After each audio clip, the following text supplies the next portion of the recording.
This is section 113, sets of numbers. And today we're going to define an intersection and union. Now remember, if it's blue, those are things that we want to write down, including examples. If it's gold, we're going to turn it into a flashcard. So we often have to combine sets together. It's a way for us to simplify things. And there are two ways for us to be able to express it and do it. It's the intersection and the union. So we're going to define the intersection of set A and set B with this symbol.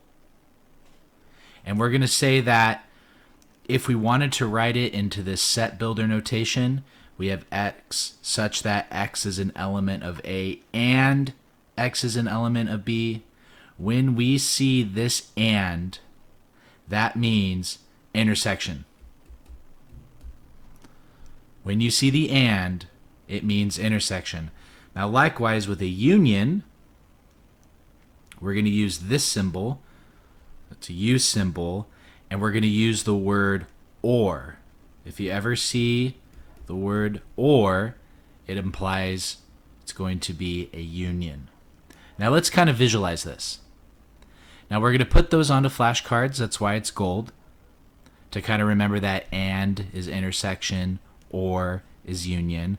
But to visualize it, an intersection, if I imagine I have set A and set B, the intersection is what only overlaps between the two.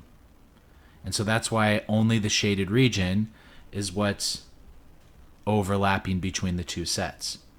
Union is anything in A, anything in B, and anything that overlaps.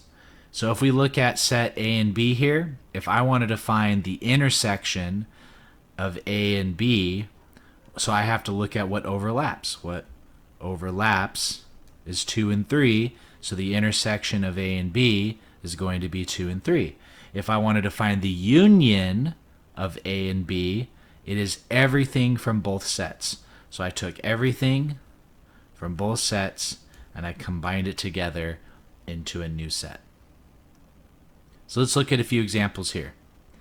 So in set builder notation, I define x such that x is less than or equal to negative 2, or x is greater than or equal to 2.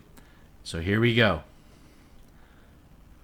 Or, union, and intersection, what overlaps. So because it said or, I know I'm going to be combining these two sets together. So let's draw it, visualize it. It's so much easier when we do that. So here's my number line. We'll say for this first one, here's negative 2, close circle, because it's equal to, and it says x is less than or equal to negative 2. Now I have my other set. And this time if I do negative 1, 0, 1, 2, so I have 2 here, and it's equal to, so it's close circle. And then it's x is greater than 2. So the union of those two, I'm combining. Imagine if we sandwich these two sets together into one big set. I'm going to have negative 2 solid circle,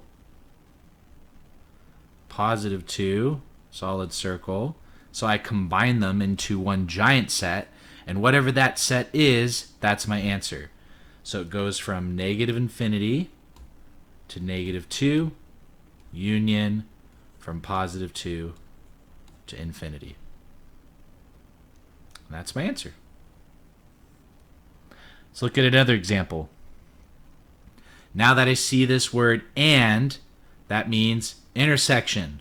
Where do they overlap? So let's draw it out. Let's draw out this first set here. So it's at negative 1, 0, 1, 2, 3. Open circle, and this is saying x is between negative 1 and positive 3. Whenever you see a variable sandwich like that, it means we're saying it's in between it. And then The next one, x just equals 0. All right, so -1, 0, and it has a solid circle. So if it's the intersection, what overlaps? The only thing that overlaps here is here at 0. It's the only thing that overlaps. Nothing overlaps here. Nothing overlaps here. This is the only thing that overlaps between those two sets. So my answer is going to be 0. Now, a very common question. What happens if nothing overlaps? Right? Let's just say if I have a set here and I have a set here, and it does this and it does this, and nothing overlaps.